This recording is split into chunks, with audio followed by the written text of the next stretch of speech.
Elmer and the Dragon by Ruth Stiles Gannet.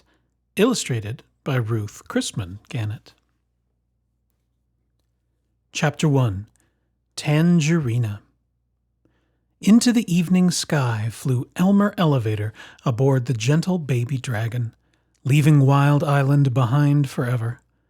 Elmer, who was 9 years old, had just rescued the dragon from the ferocious animals who lived on the island. An old alley cat told him how the dragon had been hurt when he fell from a cloud onto the island, and how the wild animals had made him their miserable prisoner. Elmer, feeling sorry for the dragon and also hoping to fly on his back, had set off to the rescue. Now the dragon was free and happy and grateful, and he said, "Elmer, you were wonderful to come all the way to Wild Island just to rescue me. I'll never be able to thank you enough." "Oh, that's all right," said Elmer. "Flying on your back makes all my trouble worthwhile. Then I'll take you on a trip. Where would you like to go?" "Everywhere," said Elmer. "The trouble is that I ran away 10 days ago to rescue you, and I guess I ought to be getting home." "Well, at least I can fly you there." "That would be swell," said Elmer, peering over the dragon's side. "Let's rest tonight down there on Tangerina Island and start the trip tomorrow." "Fine," said the dragon, swooping down and landing beneath a tree on the beach of Tangerina. Elmer slid down and took off his knapsack. "You're beautiful," he said, admiring the dragon's blue and yellow stripes, his red horn and eyes, his great long tail, and especially his gold-colored wings, shining in the faint moonlight. "It's very kind of you to say so," said the dragon, suddenly feeling very hungry. "What's there to eat around here?" "Tangerines all over the place," said Elmer, picking one and peeling it for the dragon. "Pugh, pugh, what a terrible taste," choked the dragon, spitting out the tangerine as hard as he could. "What do dragons eat?" asked Elmer. "I used to enjoy the skunk cabbages and the ostrich ferns on Wild Island, but I don't see any here," said the dragon, looking anxiously up and down the empty beach. "Maybe you'd like the tangerine peelings," suggested Elmer. The dragon closed his eyes and carefully bit off a small corner of a piece of a peel. Then he jumped up, yelling, "Why, they're delicious!" So Elmer and the dragon ate 19 tangerines, Elmer the insides and the dragon the peels. A chilly wind blew along the beach, and the dragon curled his great long tail around the boy to keep him warm. "Good night," said Elmer, resting his head on his knapsack. "I can't wait for the trip home tomorrow." Next morning, as the sun edged over the horizon, the dragon rubbed his eyes, stretched his wings, and yawned. "My, but it's good to be free again." "By the way, Elmer, where do you live?" "In Nevergreen City, near Evergreen Park, on the coast of Popsicornia," mumbled Elmer, who was already awake and eating tangerines. "I hope you know how to get there," said the dragon. "Don't you?" asked Elmer. "No, don't you?" asked the dragon. "No," said Elmer. "You see, I came here in the bottom of a boat, and I couldn't see where I was going." "The seagulls will know," said the dragon. "They follow ships out to sea." "I'll go ask one," said Elmer, suddenly remembering that it would be nice to be home for his father's birthday.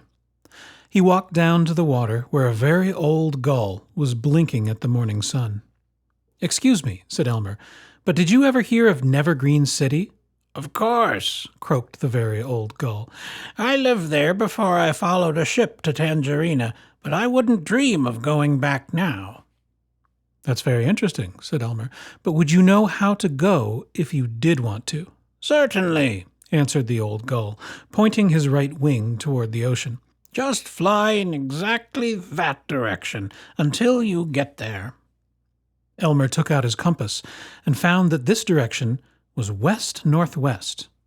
"Is it very far?" "Far? I should say so." "Well, thanks a lot," said Elmer. "I'm kind of worried," said the dragon. "Suppose we never find it." "We'll find it all right," said Elmer, who was a tiny bit worried himself. The dragon ran along the beach, warming up his wings, while Elmer packed 69 tangerines, as many as his knapsack would hold. Besides the tangerines, he had in his knapsack all sorts of things left over from the rescue, including 7 pink lollipops, which he was saving for an emergency, half a package of rubber bands, 3 sticks of chewing gum, a very good jackknife, and a burlap bag. Of course, he kept his compass in his pocket, where it would be handy, and he wore his black rubber boots. "Are you ready?" asked Elmer. "Jump on," said the dragon. Elmer clambered onto the dragon's back and took one last look at Tangerina and the blue and white waves skipping in from the cold ocean onto the sandy beach. Chapter 2. Storm. They flew all morning, high above the endless blue and white waves. Elmer sat feeling the wind on his face, listening to the whir of the dragon's wings, and watching the compass to make sure they were going in the right direction. "I see a rock down there," said the dragon in the late afternoon. "Let's rest a bit." "Good idea," said Elmer. The dragon circled down to the rock, landing on all 4 feet. Elmer unpacked 11 tangerines, and as he and the dragon ate, they watched the sky turn from blue to gray, and then to dark gray. "Looks like a storm," said Elmer. "Yes," said the dragon. "Do you think we'd better wait here or go on?" "If the wind's bad, the waves will wash right over this rock," said Elmer. "But if we keep going, maybe we can fly away from the storm."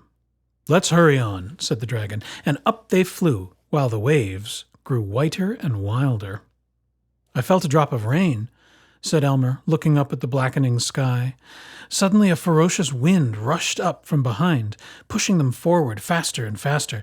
Thunder crackled all around them, and cold, hard rain beat down upon them. "I wish I had my raincoat," yelled Elmer. "I wish it weren't raining," panted the dragon. "My wings are getting heavy, and I can't fly very well. Besides, I hate thunder." The wind blew harder, and the rain was colder. Elmer looked at his compass and cried through the rumbling storm, "We're going in the wrong direction." "I can't help it. The wind's too strong. I can't fight against it," screamed the dragon. Elmer put away his compass and looked down at the thrashing spray. He could hear the dragon breathing hard, and he watched his wings beating slower and slower. He wondered how long the tired dragon could fly through the crashing storm.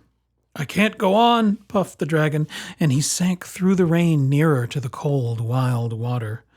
Elmer shut his eyes and held on as hard as he could, trying not to cry or think about home. "I'm sorry," huffed the dragon, "that I couldn't keep my promise." "Oh, that's all right. You did your best," sobbed Elmer. And then the dragon sank lower, closer to the water. Splash! "Elmer, we're safe. I landed on sand," yelled the dragon. "But don't get off, because the water is up to my knees." Elmer opened his eyes and looked around, but it was too dark to see anything. "Are you very uncomfortable?" he screamed above the noise of the storm. "It's not too bad," shrieked the dragon, "but I think the water's getting deeper." "Gosh, maybe you're sinking in quicksand." "No, I don't think so. Anyway, where else can I go? We'll just have to wait here. Why don't you take a nap? I can sleep standing up, you know." "A nap in the middle of the ocean, in the middle of a storm?" "Why not? There's nothing else to do." So Elmer lay down along the dragon's back, and they were both so tired that they fell asleep while the thunder boomed all around them. "Elmer, Elmer, my stomach's underwater," cried the dragon, suddenly waking up an hour later. Elmer looked around. The storm was nearly over, but all he could see was drizzly rain and the water lapping against the dragon's stomach. "Poor dragon. Would you like a pink lollipop?" asked Elmer, deciding that this was a real emergency. "I'd rather have a cup of hot milkweed milk, but I guess a lollipop would help," said the dragon. Elmer unpacked one for himself and one for the dragon, and then carefully crawled along the dragon's neck until he could put the lollipop into his mouth. "It does help a little," shivered the dragon. As they were sucking their pink lollipops in the middle of the ocean, the drizzly rain turned into thick, thick fog, and then the water began to get shallower. "My stomach's out of water again," announced the dragon cheerfully. "I know why the water goes up and down," exclaimed Elmer. "It's the tide, and we're on a sandbar near some land, and just as soon as the fog lifts, we'll be able to see what kind of land it is."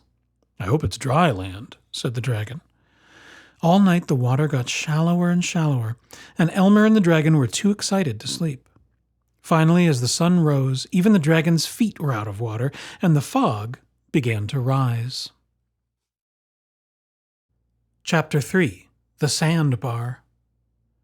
The fog rolled along the sandbar and out over the water, and suddenly Elmer shouted, "There, behind you! Look at the pretty little green island!" "But Elmer, I can't move! Oh, Elmer, I hurt all over!"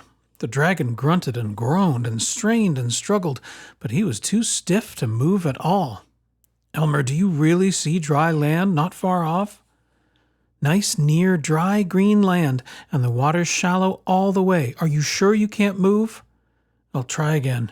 How stupid! I can't even see the land after waiting here for it all night long in the soaking wet water," complained the dragon, glaring at the miles of ocean before him, which was all he could see. Elmer walked around to the dragon's head and pretended not to notice that he was crying. "Elmer, I guess I'm not much of a dragon. A little storm comes along and forces me down, and I stand in a little water for a little while, and it makes me so stiff that I can't move a single muscle." "That's not at all true," said Elmer. "It was a big storm, and you stood in a lot of cold water for a very long time. And besides, you're only a baby dragon, and you're not used to flying long distances. And just as soon as the sun dries you off, you'll be unstiff again. Have another lollipop." "Thanks, Elmer."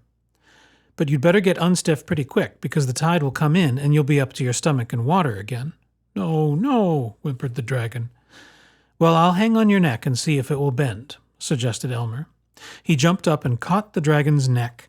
He dangled for a moment, and then both he and the neck thumped down on the sand. "Ouch!" groaned Elmer and the dragon.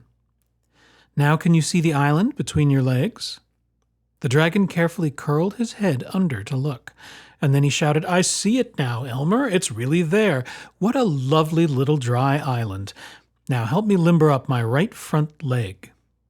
Elmer pulled very hard on the dragon's right front leg until it would bend. Then he worked on the left back leg, and the left front leg, and the right back leg, and started all over again with the right front leg. At last the dragon could turn around and walk. By now it was hot, and steam rose up all along the dragon's back as the sun beat down on his water-soaked wings. Elmer started for the island, and the dragon hobbled slowly behind. They went along the sandbar as far as they could, and then waded into the shallow water. Elmer was still wearing his black rubber boots, but the dragon muttered, "I hate oceans," as he splashed along stiff-leggedly. Finally they came to the pebbly beach of the tiny island. Above them rose a cliff, and green vines hung over the edge, making a pool of shade. Elmer and the dragon sat down and ate 15 tangerines, leaving 43 more in the knapsack. "I wonder who lives on this island," said Elmer, wiping his mouth on his sleeve. "I think that's a path over there. Come on, let's go exploring." "I'm afraid I'll have to rest a while longer," said the dragon. "My wings are still wet and heavy, and I'm awfully hungry. Tangerine peels don't really fill me up, and I'm terribly thirsty, and maybe I'm going to faint." "Then you rest here in the shade while I go look for food and water," said Elmer, as he picked up his knapsack and went off to follow the little path. Chapter 4. The Island. The path wound between boulders on the beach and then rose steeply through a crack in the cliff. Elmer scrambled up, bracing himself between the rock walls until he could find the next toe-hold. Just as he thought he could go no farther, he found an old log ladder going straight up to the top of the cliff. "Somebody must live here," he thought, as he climbed up the last rung and sat down. All around him rose beautiful tall pine trees standing in rows, and he said, "Trees don't grow in rows all by themselves. These pines were planted here by somebody a long time ago." Elmer ate 4 more tangerines, and then started through the pines to look for food and water. At last he came out onto a sloping meadow. He saw a brook winding its way down the slope, and he ran to take a long, cool drink. "The dragon will be happy to see this," he thought. "But I do wish I'd find somebody to tell us where we are and how to get home." He followed the brook up the slope into an old apple orchard. Some of the trees had rotted down to stumps, but they had been planted in rows too. Elmer didn't see anybody anywhere, so he followed the brook back down the slope, to a place where it made a pool of clear, cold water. He stooped down for another drink and found an old wooden bucket carved out of the trunk of a tree. This bucket hasn't been used for many years, he thought, as he scraped off the moss and weeds. Maybe nobody lives here anymore. Elmer left the bucket beside the pool and followed the brook through ferns and bushes until it turned into a swamp. "Skunk cabbages and ostrich ferns all over the place," yelled Elmer, who was worried about the hungry, thirsty baby dragon. He quickly pulled up 6 skunk cabbages and ran back through the bushes to the pool. He dipped the bucket half full, threw in the cabbages, and hurried through the meadow to the pines and the dragon. He knew he couldn't go down the ladder with the bucket, so he crawled to the edge of the cliff and peered through the vines. There was the wilted baby dragon snoring in the shade. "Dragon, dragon, wake up! I've got water and skunk cabbages for you." The dragon slowly opened one eye and looked up at Elmer. Then he quickly opened the other and said, "Where?" "Right here in a bucket. But I can't bring it down to you. You'll have to let me pour the water down your throat. Ready?" "Ready," said the dragon, tipping back his head. Elmer aimed and poured, and the dragon drank. Then Elmer threw down the cabbages one by one, and the dragon caught each cabbage in the air, laughing and crying at the same time because he was so happy and hungry and thirsty. "That's all," said Elmer, "but there's lots more up on the island, and ostrich ferns, too. Can you fly up now?" "Ostrich ferns? I'd better be able to fly," said the dragon, stiffly flapping his gold-colored wings. He hobbled along the beach, gave a little jump, and fluttered up to the top of the cliff. "I'm not the dragon I used to be," he panted, "but I'll get you home yet, Elmer. Don't you worry about that." "Oh, I know you will. I'm not the least bit worried," said Elmer, although he had secretly hoped to find people on the island and a boat going home and all sorts of good things to eat. Chapter 5. Flute, the Canary. Elmer and the dragon rested a while on the top of the cliff, watching the waves spreading out over the sandbar. Suddenly, a little voice chirped, "You're Elmer Elevator, aren't you?" Elmer was too startled to answer. "Aren't you? Of course, it has been 3 years, and people do change." Elmer looked all around, but he couldn't see anybody. "Yes, I'm Elmer, but who and where are you?" he asked. "Look up in the tree above you. It's me, Flute." Elmer and the dragon looked up, and there he was, Flute the Canary, funny little Flute, with 2 black eyebrows and 1 black feather in each wing. "Oh, Flute, how glad I am to see you. But how did you get here?" "I flew here the day you let me out of my cage when your mother went to answer the doorbell. This is where all the escaped canaries live. Feather Island, we call it. But what on earth are you doing here?" "Well, I just rescued this baby dragon, and he was flying me home. Only we got caught in a storm and landed here instead. And now he's got to rest and get plenty of food and water before we can go on." "Does he eat canaries?" "I should say not," snorted the dragon. "Only fruits and vegetables and lollipops." "That's a relief," said Flute. "I almost didn't talk to you because the rest of the canaries were afraid. I'll just tell them everything's all right." And Flute trilled loudly in every direction. Soon canaries were chirping all over the island, and the pine trees rustled with fluttering wings. "Let's go eat," said the dragon, who was bored and still hungry and thirsty. So Flute flew down and rode on Elmer's shoulder as they walked through the pines. "Tell me, Flute, do people live on this island?" asked Elmer. "No, just canaries." "That's what I thought. Well, how have you been getting along without my mother? She's never stopped worrying about you." "Quite well, thank you," said Flute. "But I'm beginning to suffer from the island disease." "What's that?" "I know it sounds silly, but the whole island is sick with curiosity, and old King Can is actually dying of it." "Who's King Can?"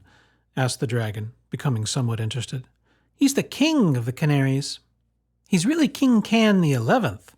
His ancestors, King and Queen Can the First, were the first canaries to live on the island. They came with a party of settlers. But the settlers sailed away after a month or 2, and they left King Can and his wife behind." "Now I understand about the ladder and the bucket and the pine trees and the apple orchard," said Elmer. "Yes," said Flute. "They are the work of the settlers. But to continue, migrating birds often stop by here, and King Can, being lonesome, told them to ask escaped canaries to live on his island.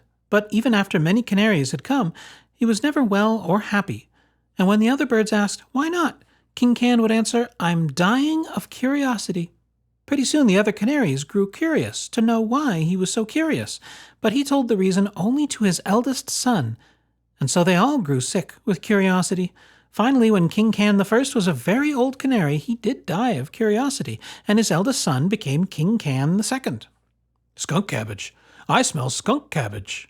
interrupted the dragon right in the middle of the story, because by this time they had come out onto the meadow. "It's right over there in the swamp," said Elmer, and the dragon lumbered off to eat and to drink cold water.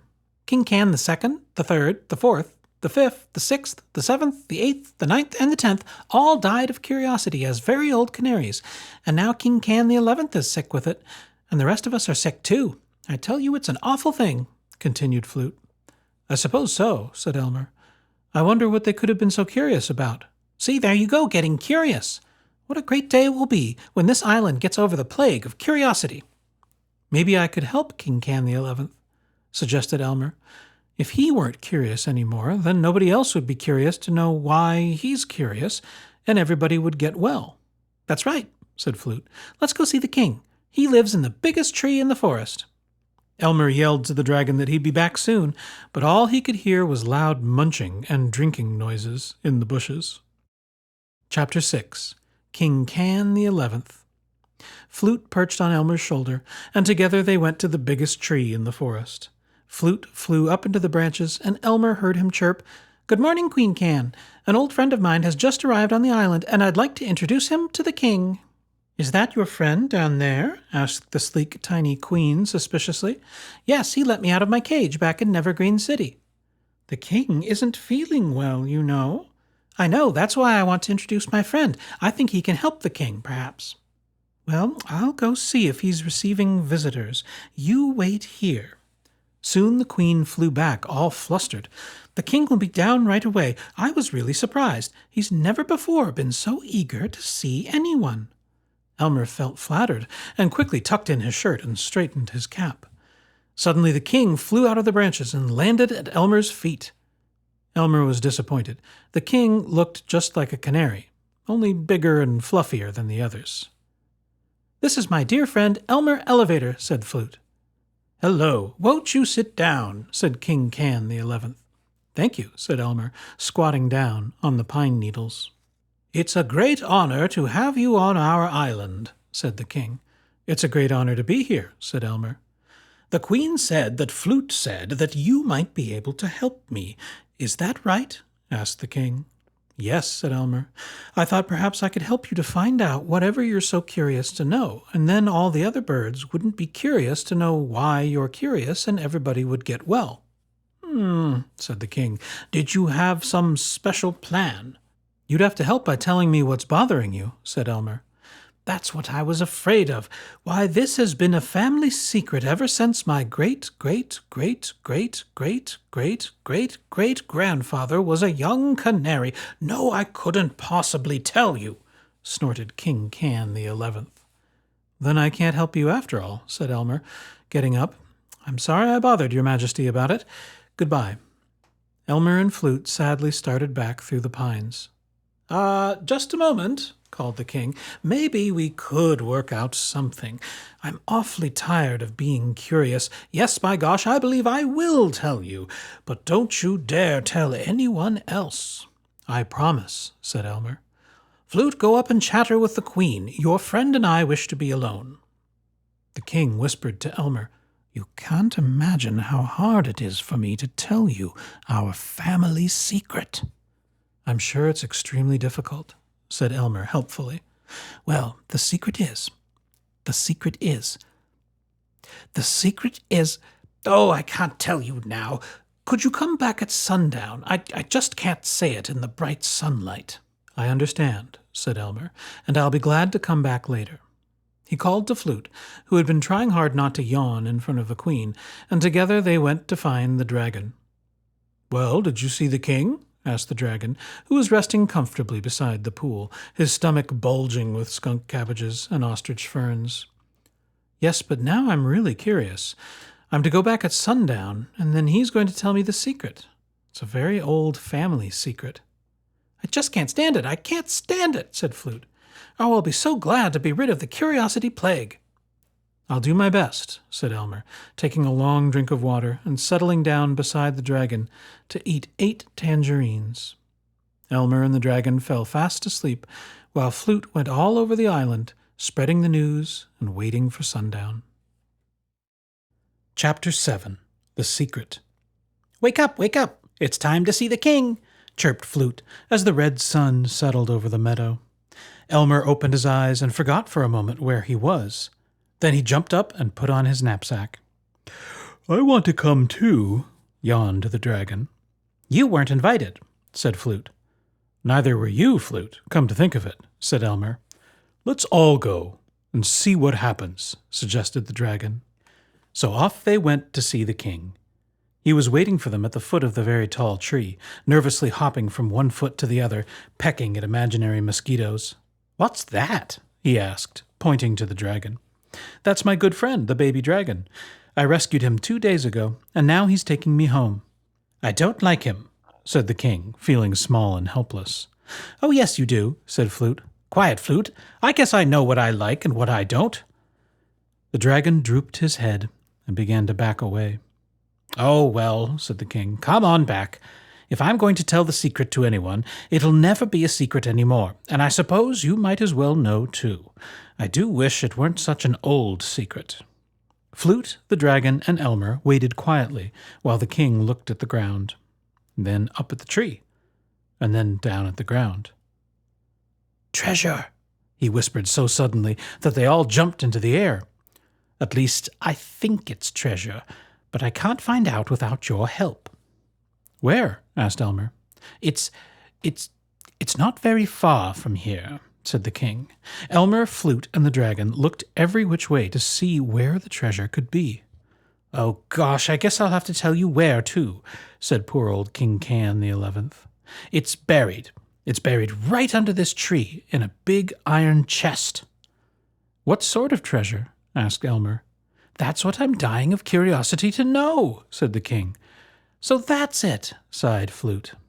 "And you're sure this is the right tree?" asked Elmer. "Absolutely. You see, it's much bigger than the others, and that's because it was the only one here when the settlers came. They planted the other pines and the apple orchard so they'd have wood and food when they returned, but they never came back, and their chest is still buried right here." Everybody waited for the king to continue, but he didn't. So Elmer said, "Let's dig it up." "Yes, let's," echoed Flute. "All right," said the king. "My secret's all spoiled now anyway. You'll find the shovel under that rock." "What shovel?" asked Elmer. "The settlers left a shovel over there. It's rusty by now, but it's probably better than nothing." Elmer went to get the shovel, while the king danced around on the pine needles, chirping, "I'm feeling better already." The queen kept tittering and muttering to herself, "I never thought I'd live to see this day." "Now, where should I begin digging?" asked Elmer. "It's a rhyme," said the king. "It goes like this: 4 shovel lengths from the trunk of the pine, making the rock the guide for the line." Elmer carefully measured the distance and began to dig. The dragon did his best to help, while Flute and the king and queen sat watching the hole growing deeper. By now it was dark in the pine forest, but enough moonlight filtered through the branches of the tall trees so that they could just see what they were doing. They dug for 6 hours without ever hitting a root or a rock or anything like an iron chest. "Are you certain this is the right place?" asked Elmer, tired and discouraged. "I'm positive," said the king. Just then the moon went under the clouds, and Elmer's shovel hit something with a loud clang. "The chest!" they all shouted, but it was too dark to see, and they waited so long for the moon to come out that they all went to sleep, still waiting.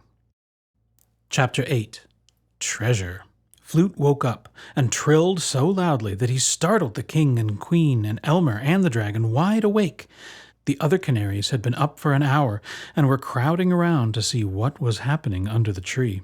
Everybody peered into the big hole and gasped, "A real treasure chest with a ring in the top, but how will we ever get it out?" The king looked at Elmer, and Elmer looked at the dragon. "Dragon, do you think you could put your tail through the ring and pull up the chest?" "I'll try," said the dragon, puffing up with importance, as the swarms of canaries moved aside for him. He backed up to the hole, stuck his tail down and through the ring, and pulled. Nothing happened. "Couldn't you pull harder?" suggested the king. "That's exactly what I was going to try.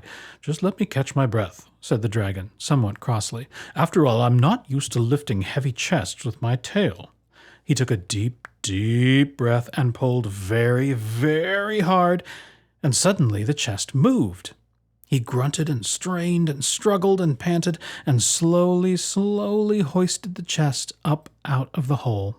"Far enough," yelled Elmer. "Now walk forward and set it down." Crash! The chest fell down on the pine needles, and the dragon staggered off to sit down, while the canaries shouted, "Bravo!" "Quiet, quiet!" yelled King Can the 11th. "I am now about to tell you the last part of the secret. The key to this chest. The key to this chest. Well, anyway, this is the last part of the secret. My illustrious ancestor, King Can the First, stole the key from the settlers, and the key to this chest is in my nest. Go get it, Flute. No, never mind. I'll go get it myself." The king flew up to his nest and down again with a big brass key in his beak. Elmer pried out the dirt in the keyhole with his jackknife and put in the key. Click! The lock turned. Elmer threw back the lid and picked up a note lying on top of a piece of heavy canvas. "Can you read what it says?" asked the king. "Yes," said Elmer, feeling sick with excitement, as he read the note aloud. "This chest was left here by Oliver Hinkle for the purpose of helping him and his friends to settle on this island when he returns. In the event that he does not return to find the chest himself, the chest becomes the property of whosoever discovers it. The following is a list of the items herein buried: 12 pewter plates, 6 pewter cups, 12 table settings, sterling silver, 1 iron skillet, 2 iron pots with lids, 1 coffee mill." "Rubbish!" interrupted the king. "Isn't there anything but cooking utensils?" "Let me finish the list," said Elmer. He continued reading. 1 can each of salt and sugar, 1 axe, 1 tinder box, 5 bags seed, including squash, corn, cabbage, wheat, and millet, 1 gold watch and chain belonging to my wife Sarah, 1 sterling silver harmonica, 6 bags of gold pieces." "Gold! I knew it! Just think of it, Queen! 6 bags of gold!" trilled the king. "What will you do with them, King dear?" asked the queen. "I won't do anything with them. I'll just have them and be rich." "Shall I unpack now?" asked Elmer, who was anxious to see the sterling silver harmonica. "By all means," ordered King Can the 11th, strutting back and forth in front of the twittering canaries. Elmer unpacked everything, and at last came to the sterling silver harmonica. He blew on it gently, and the sound was so sweet that all the canaries stopped chattering and listened. The king listened, too, with tears in his eyes. When Elmer had finished playing The Bear Went Over the Mountain, the king flew up to a branch of the pine and said solemnly, "Elmer, on behalf of the queen and myself and all the other Feather Islanders, I want to thank you and your dragon friend for digging up this treasure and thereby ridding us of the plague of curiosity. I now present you with that silver harmonica, which you play so beautifully, and 3 of the 6 bags of gold. And to this brave dragon I present the gold watch and chain. Elmer, fasten it around his neck." Elmer hooked the chain around the dragon's neck, arranging the watch at his throat. "How's that?" asked Elmer. "I can't see it, but it feels just fine," said the proud baby dragon. The birds all clapped their wings, and then the dragon, who didn't really care for speeches, remarked, "Looking at those pots and plates makes me hungry. Let's celebrate and eat something." "Goodness," said the queen, "I don't believe we've ever had a celebration before. What shall we eat?" "Tangerines," said Elmer. "I bet you've never tasted one." Elmer peeled 12 of the 31 tangerines he had left in his knapsack and put 1 on each of the 12 pewter plates. Then he hurried off to pick a good mess of skunk cabbages and ostrich ferns for the dragon. When he came back, everybody crowded around to feast. Elmer sat beside the dragon and ate 9 tangerines all by himself. Then he played Turkey in the Straw on the sterling silver harmonica, while the king did a jig on a pewter plate. Soon everybody joined in the dancing, and they danced themselves to sleep, all over the pine needles under the great tall tree. Chapter 9. Farewell. "I think I ought to be getting home," said Elmer the next morning, as he ate the last 10 tangerines. "How do you feel, Dragon?" "Fine. Why, I could fly to the moon and back." "Good," said Elmer, "because I think today is my father's birthday." He looked at the plates and the pots and the cups and the silverware and the bags of seed spread all over the pine needles, and asked, "King, what shall we do with your part of the treasure?" "Dear, dear," said the king. "Well, we can plant the seeds, but I guess we ought to put the rest back in the chest. But my gold, I must have my gold." "I insist upon at least 1 silver spoon," cheeped the queen. "Then I'll save out the seeds and a spoon and 3 pieces of gold," suggested Elmer, who was anxious to be off. "Better make it 5 pieces of gold," said the king. "I really ought to give one to Flute." Elmer packed the chest and gave the key back to the king. "Shall we bury it again?" he asked. "I suppose so," said the king, with tears in his eyes. "I hate to think of it way down there, but at least it will be safe from robbers. But never mind about putting back the dirt. We can do that ourselves." So the dragon carefully lowered the chest into the hole, while Elmer put away the shovel. Then Elmer packed his knapsack with the 3 bags of gold and the sterling silver harmonica, carefully wrapping the harmonica in the burlap bag left over from the rescue. "Goodbye, everybody, and thanks for a wonderful visit," he shouted to all the canaries. "You can count on me. I'll never tell your secret to a soul." "Goodbye, Elmer, and thanks again," said the king, who was already busy giving orders to the other canaries about filling up the hole. Flute rode on Elmer's shoulder as he and the dragon walked back to the cliff. "Goodbye, Elmer. Please give my best to your mother. She really was awfully good to me, you know." "I will, Flute, and goodbye," said Elmer, wondering if he didn't have some little thing to give Flute. He looked once more in his knapsack and found that he still had 3 sticks of chewing gum and half a package of rubber bands. "I don't suppose you'd like to have these?" he asked. "I'd love them," said Flute. "I'll keep them with my gold piece, and I'll be even richer than the king because I'll keep my treasure where I can see it every day." Flute told Elmer and the dragon the best way to fly to Nevergreen City, and then Elmer hopped aboard, waving farewell to Flute and Feather Island. Chapter 10. Elmer Flies Home. They flew and flew, the dragon trying hard not to look at or think about the wet, wet ocean. Elmer sat watching their shadow rippling over the waves beneath them, feeling washed by the cool morning breeze. The dragon was strong and well-rested, being nicely stuffed with skunk cabbages and ostrich ferns, and they hadn't stopped once when he shouted towards evening, "I think I see land ahead." "So do I, and I think it's the coast of Popsicornia," yelled Elmer. "Yes, I'm sure it is. There's Firefly Lighthouse. It won't be long now. It's just a few miles up the coast from here." "Where shall I land when we get there?" asked the dragon. "Now that I'm free, I should hate to be put in a zoo or a circus or something." "Well, it'll be dark soon. I think you could land on a wharf without attracting attention. Of course, we'll have to be quiet." They flew up the coast, passing the lighthouse and the village of Fruitoria and the town of Custard, and finally came to the outskirts of Nevergreen City. "There it is!" cried Elmer. "See, that dark patch is Evergreen Park. I live just across the street. Could you land on that long wharf just ahead?" "I think so," said the dragon, "but I do hope nobody sees me."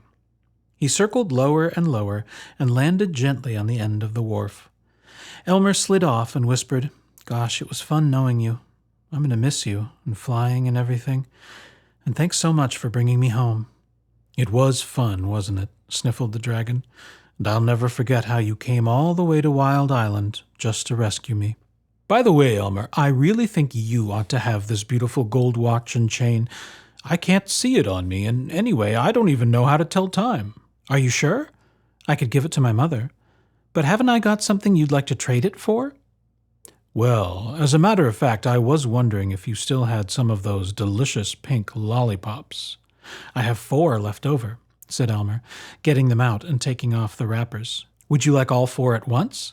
"Yes," said the dragon. They stood there quietly in the dark, the dragon sucking 4 pink lollipops, and Elmer whispered, Where will you go from here?" "I'll go to find my family in the great high mountains of Blue Land," said the dragon, thinking of his 6 sisters and 7 brothers, and his gigantic mother and father. "I'd like to go there too someday," said Elmer. "Well, maybe you will. But listen, I hear voices. Men coming down the wharf. Quick, you'd better hurry. Goodbye, dear dragon."